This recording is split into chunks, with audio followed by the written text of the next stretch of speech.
Hello CMA inter students, how are you all. मेरा नाम है मनदीप सिंह। स्वागत है आपका मेरे चैनल एफएलएम के अंदर। एंड गाइस, आज हम सीएमए इंटर लॉ की अमेंडमेंट्स करने जा रहे हैं जो कि रेलेवेंट है फॉर जून 25 अटेम्प्ट। रेलेवेंट कहां के लिए? फॉर जून 25। अच्छा, इसके अंदर अगर मैं आपको खासियत बताऊं तो अमेंडमेंट कोई ज्यादा नहीं आई है, छोटी छोटी 2 चैप्टर्स में अमेंडमेंट आई है और मेरे को लगता भी नहीं कि वो एग्जाम के हिसाब से इतनी रेलेवेंट है, लेकिन क्योंकि पेपर में आई है तो मेरे को करानी पड़ेंगी, ऑब्वियस सी बात है। अमेंडमेंट क्या है वो तो मैं कराने लगा हूं। आपको बता देता हूं, आपको जैसे पता है कि सीएमए इंटर का लॉ 4 पार्ट में डिवाइड है। Company law 40 marks, commercial law 30 marks, industrial law 15 marks, ethics 15 marks. तो इन 3 जगहों पे कोई अमेंडमेंट नहीं है। अमेंडमेंट सिर्फ इधर आई है कंपनी लॉ में, वो भी 2 चैप्टर्स के अंदर आई है, एक प्रोस्पेक्टस वाले चैप्टर में और एक डायरेक्टर्स वाले चैप्टर में।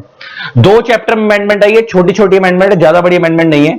अभी करा देंगे उसको खत्म और टेंशन लेने वाली कोई बात नहीं। मेरे को लगता नहीं एग्जाम के हिसाब से रेलेवेंट है, लेकिन अगर आ भी जाएंगे तो मैं भी करा दूंगा, टेंशन लेने वाली कोई बात नहीं। अभी हो जाएगी 12-15 मिनट में। आपको इस अमेंडमेंट के नोट्स चाहिए हो तो फ्री ऑफ कॉस्ट मिल जाएंगे, उसका कोई चार्ज नहीं है। आपको व्हाट्सएप पे मेरे को 3 चीजें लिख के भेजनी है। आपका नेम XYZ जो भी है, आपका लेवल में आप लिखोगे सीएमए इंटर, एंड आपका पर्पस में आप लिखोगे अमेंडमेंट्स फॉर जून 25। ये 3 चीजें आप मेरे को व्हाट्सएप पे लिख के भेजोगे तो मैं आपको अमेंडमेंट नोट शेयर कर दूंगा फ्री ऑफ कॉस्ट, इसका कोई चार्ज नहीं है। मेरा व्हाट्सएप नंबर है 8802233513।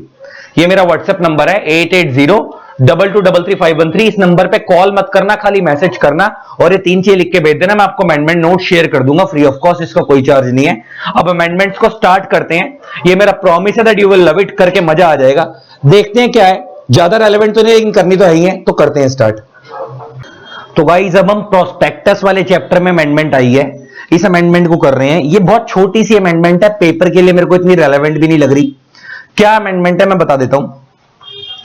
प्रोस्पेक्टस वाले चैप्टर में एक रूल है आपका, रूल 9B। ये किस चीज में डील करता है? Issue of securities in dematerialized form by private companies. Dematerialization क्या होता है? Conversion of physical shares into electronic shares. जैसे आज के डेट में आप लोग स्टॉक मार्केट से शेयर खरीदते हो तो आप लोग अपना डीमैट अकाउंट खुलवाते हो, किसी के पास भी। आप बड़े सारे फेमस है, पेटीएम मनी हो गया, जीरोधा हो गया, अपस्टॉक्स हो गया, ग्रो हो गया, ये बड़ी सारी कंपनीज डीमैट अकाउंट खोलती हैं। तो आप अपना डीमैट अकाउंट खुलवाने के बाद किसी भी कंपनी के घर में बैठे बैठे ऑनलाइन ऐप से शेयर खरीद लेते हो और आपके डीमैट अकाउंट में क्रेडिट हो जाते हैं। तो जैसे बैंक अकाउंट होता है उसमें पैसे रखे जाते हैं, ऐसे डीमैट अकाउंट में शेयर रखे जाते हैं। तो जब फिजिकल शेयर्स को इलेक्ट्रॉनिक फॉर्म में कन्वर्ट किया जाता है उसे हम बोलते हैं डीमेटेरियलाइजेशन। तो पहले ये डीमेटेरियलाइजेशन सिर्फ पब्लिक कंपनीज को कराना होता था, प्राइवेट कंपनीज को नहीं कराना होता था। और पब्लिक में भी पहले सिर्फ लिस्टेड पब्लिक को कराना होता था, अनलिस्टेड को नहीं कराना होता था। बाद में एक अमेंडमेंट आई थी, उसमें अनलिस्टेड पब्लिक कंपनी को भी अपने शेयर्स को डीमैट फॉर्म में कन्वर्ट कराना था, मतलब फिजिकल फॉर्म से इलेक्ट्रॉनिक फॉर्म में कन्वर्ट कराना मैंडेटरी था। फिर बाद में एक रूल 9B आया, ये 27/10/2023 को आया था रूल। इसके अंदर प्राइवेट कंपनीज के लिए भी डीमेटेरियलाइजेशन मैंडेटरी कर दिया गया कि जो प्राइवेट कंपनीज है उनको भी अपने शेयर्स को किस फॉर्म में कन्वर्ट कराना है? फिजिकल से इलेक्ट्रॉनिक फॉर्म में कन्वर्ट कराना है। और उसके लिए लेकिन ये प्रोविजन सारे प्राइवेट कंपनी पे नहीं लगते थे, स्मॉल कंपनी को छोड़ के बाकी प्राइवेट कंपनी पे लगते थे। स्मॉल कंपनी कौन सी होती है आपको पता है? तो जो स्मॉल वाली प्राइवेट कंपनी है उसको डीमेटेरियलाइजेशन कराने की जरूरत नहीं है। जो बड़ी वाली प्राइवेट कंपनीज है उन्हीं को डीमेटेरियलाइजेशन करवाना है, अपने शेयर्स को फिजिकल से इलेक्ट्रॉनिक में कन्वर्ट कराना है। और उनको एक टाइम दिया गया था। वो टाइम कितना दिया गया था? जो 31 मार्च से 2023 की, जो 31 मार्च 2023 था, उसमें जब उनका साल क्लोज हुआ 2023 वाला, तो वहां से 18 महीने के अंदर अंदर उनको अपने शेयर्स को डीमैट में कन्वर्ट कराना था। ये अमेंडमेंट पहले आ चुकी है, ये अभी नहीं आई है, ये पुरानी अमेंडमेंट है। मैं सिर्फ कनेक्शन बता रहा हूं अब क्या होने वाला है, क्योंकि अब जो अमेंडमेंट आई है ना उसको समझाने के लिए पहले समझा रहा हूं कि पहले क्या हुआ था। तो जो कंपनियां 31 मार्च, जिन प्राइवेट कंपनीज का 31 मार्च 2023 को साल क्लोज हो गया था, उन प्राइवेट कंपनीज को 18 महीने के अंदर अंदर अपने शेयर्स को, उनको एक टाइम दिया गया था 18 मंथ्स का, उनको अपने शेयर्स को 18 मंथ्स के अंदर अंदर क्या कराना था? डीमैट में कन्वर्ट कराना था, फिजिकल से इलेक्ट्रॉनिक फॉर्म में कन्वर्ट कराना था। अब एक नई अमेंडमेंट आई है, इसी से रिलेटेड एक छोटा सा पॉइंट बस ये ऐड किया गया इस रूल के अंदर, रूल 9B के अंदर। ये क्या बोलता है? Provided that a producer company covered under this sub rule shall within a period of 5 years of closure of such financial year। such financial year का मतलब क्या हो गया?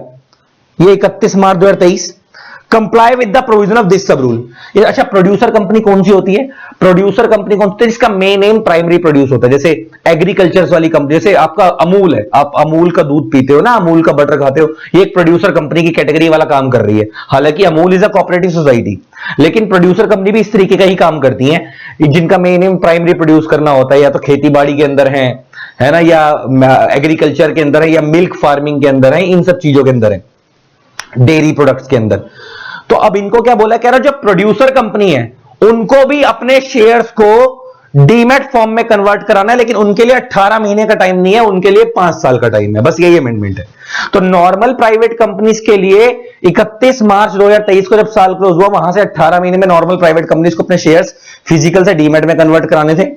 लेकिन जो प्रोड्यूसर कंपनीज हैं उनको अपने शेयर्स 31 मार्च 2023 से 5 साल के अंदर का टाइम दिया, उनको अपने शेयर्स डीमैट फॉर्म में कन्वर्ट कराने हैं। बस यही एक अमेंडमेंट है और कोई अमेंडमेंट नहीं है इस रूल 9B के अंदर। प्रोस्पेक्टस वाले चैप्टर में यही अमेंडमेंट है, आपकी ये अमेंडमेंट खत्म हो गई। तो गाइस अब हम अपनी पहली अमेंडमेंट कर रहे हैं, ये डायरेक्टर्स वाले चैप्टर के अंदर है। ये अमेंडमेंट CS वाले बच्चों के लिए भी रेलेवेंट है, CMA फाइनल वाले बच्चों के लिए भी रेलेवेंट है, CMA इंटर वाले बच्चों के लिए भी रेलेवेंट है। अब हम अपॉइंटमेंट क्वालिफिकेशन डायरेक्टर वाले चैप्टर में अमेंडमेंट कर रहे हैं। ये अमेंडमेंट क्या है, ये ध्यान से सुनना। इस अमेंडमेंट में क्या है, ये अमेंडमेंट के डायरेक्टर्स KYC रूल 12A के अंदर आई है। इसमें क्या होता है कि हर एक डायरेक्टर को, आपको पता है कि कंपनी, इसमें अमेंडमेंट क्या है, बहुत सीरीज छोटी सी अमेंडमेंट है, पेपर के लिए पता नहीं रेलेवेंट भी है नहीं है, लेकिन आई थी तो मैं करवा रहा हूं। पेपर ये इतनी खास रेलेवेंट नहीं है पेपर के हिसाब से, लेकिन स्टिल मैं करवा रहा हूं। डायरेक्टर को ना क्या करना पड़ता है, जितने भी डायरेक्टर होते हैं उनको एक डिन नंबर लेना पड़ता है डायरेक्टर बनने से पहले। डिन नंबर का मतलब क्या होता है, डायरेक्टर्स आइडेंटिफिकेशन नंबर।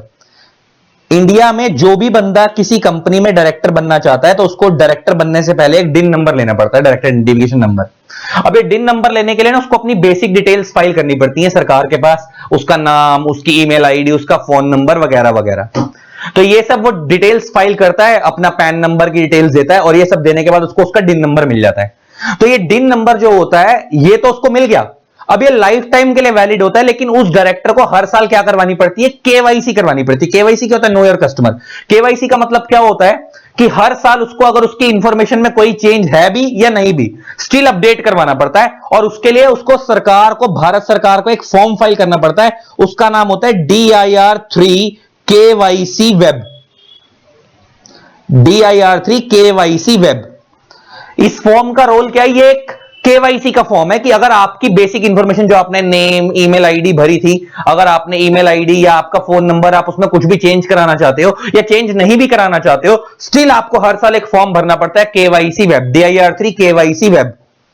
और ये कब भरना होता है, हर साल की 30 सितंबर या उससे पहले पहले, और इसकी कोई फीस नहीं होती, ये फ्री ऑफ कॉस्ट होता है। लेकिन अब इन्होंने क्या करा है, इसकी कोई फीस नहीं होती थी, ये फ्री ऑफ कॉस्ट होता था। तो और जो, अच्छा एक चीज और, जब फर्स्ट टाइम आपको जब डिन नंबर फर्स्ट टाइम अलॉट होता है, जब आप पहली बार भरते हो फॉर्म, पहली बार KYC करवाते हो, तो आपको DIR3 KYC फाइल करना होता है, और उसके बाद आगे वाले सालों में DIR3 KYC web form file करना पड़ता है। मतलब पहली बार जब आप डायरेक्टर बनोगे, पहली बार जब आपको डिन नंबर मिलेगा, तो पहले साल आप क्या फाइल करोगे, DIR3 KYC, और उसके आगे वाले सालों में आप क्या फाइल करोगे, सब्सिक्वेंट ईयर्स के अंदर आप क्या फाइल करोगे, DIR3 KYC वेब। अब इसमें ना यहां पे क्या है, इसमें थर्ड प्रोवाइजो में ये लिखा हुआ था, अगर आप कोई इंडिविजुअल अपना पर्सनल मोबाइल नंबर या अपना ईमेल एड्रेस चेंज करना चाहता है तो वो चेंज भी करवा सकता है अपना DIR3 KYC फाइल करके दोबारा ऑन और बिफोर 30 सितंबर फाइनेंशियल ईयर। इसका मतलब अगर आपको नॉर्मल कोई चीज अपडेट करवानी है तो आप DIR3 KYC वेब फाइल करोगे, लेकिन अगर आपको अपना फोन नंबर या ईमेल आईडी चेंज करवानी है तो आपको DIR3 KYC नॉर्मल वाला फॉर्म जाएगा। तो पहले अब आप ये समझो, नॉर्मल चीज KYC कब जाएगा और KYC वेब कब जाएगा। KYC DIR3 KYC कब कब जाएगा, जब आप पहली बार आपको डिन अलॉट होगा तब जाएगा, और उसके अलावा अगर आप अपना ईमेल आईडी या फोन नंबर चेंज करना चाहते हो तो भी DIR3 KYC जाएगा। अगर आप ये दो चीजें चेंज नहीं करना चाहते तो आप नॉर्मली आगे वाले सालों में सिर्फ पहली बार DIR3 KYC फाइल करोगे, आगे वाले सालों में DIR3 KYC वेब फाइल करोगे। और इसकी कोई फीस नहीं होती, फ्री होता है। जो प्रोफेशनल्स होते हैं वो तो फीस लेते हैं इसको फाइल करवाने की, लेकिन वैसे सरकार को कोई फीस नहीं देनी होती। लेकिन अब इन्होंने क्या बोला है, अगर आप साल में एक बार अगर अपना फोन नंबर या ईमेल आईडी चेंज करते हो तो आप DIR3 KYC फाइल करोगे 30 सितंबर उससे पहले पहले। लेकिन if an individual intent to update his personal number और email again at any time during the financial year, in addition to the updation allowed under the third proviso, he shall update the same by submitting E4 DIR3 KYC on payment of fees of ₹500। अब ये क्या आ गया, वो कहता है अगर आपने साल में एक बार फोन नंबर और ईमेल आईडी चेंज कर लिया था और अब आप दोबारा अपना फोन नंबर और ईमेल आईडी मान लो 1-2 महीने बाद आप दोबारा चेंज करना चाहते हो उसी साल के अंदर, और अब आपको दोबारा DIR3 KYC फाइल करना पड़ेगा, लेकिन अब ये फ्री फाइल नहीं होगा, अब आपसे 500 रुपए फीस लेंगे। यही अमेंडमेंट आई है, ये 500 रुपए की फीस लेंगे। 16/7/2024 को अमेंडमेंट आई है। तो सिंपल सी भाषा में अमेंडमेंट क्या है, सिंपल सी भाषा में अगर मैं इस पूरे रूल का क्रक्स बताऊं तो क्रक्स क्या है कि जब कोई इंडिविजुअल को फर्स्ट टाइम डिन नंबर मिलेगा तो उसको DIR3 KYC फाइल करना है, और वो फ्यूचर में कभी भी कब फाइल करना होता है, 30 सितंबर उससे पहले पहले, हर साल की 30 सितंबर उससे पहले पहले। और अगर वो कभी भी अपना ईमेल आईडी या फोन नंबर चेंज करते तब भी उसको DIR3 KYC ही फाइल करना है। अगर वो अपनी इन दो चीजों में चेंज नहीं कर रहा, नॉर्मली रूटीन फॉर्म फाइल कर रहा है, KYC करवा रहा है रूटीन, तो उसको DIR3 KYC वेब फाइल करना होता है। फिर अमेंडमेंट क्या आई है कि अगर मान लो आपने किसी साल अपना फोन नंबर या email ID DIR3 KYC file करके चेंज कर लिया है, वो तो फ्री में हुआ होगा। अब आप उसी साल दोबारा चेंज करना चाहते हो अगेन, तो अब फ्री में नहीं होगा, अब आपसे DIR3 KYC फाइल करने के 500 रुपए लेंगे हम आपसे, फीस लेंगे अब आपसे कितनी, 500 रुपए। बस ये अमेंडमेंट आई है, डायरेक्टर में यही अमेंडमेंट आई है। एक अमेंडमेंट डायरेक्टर में आई थी, ये खत्म हो गई।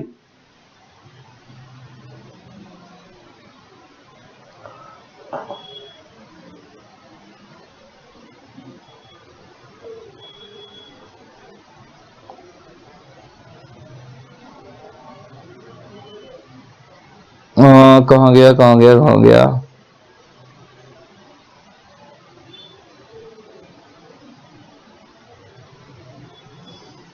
ये डिविडेंड चैप्टर की अमेंडमेंट की बात करते हैं। ये डिविडेंड चैप्टर की अमेंडमेंट CM में इंटर में तो है नहीं, CM में फाइनल में और CS में।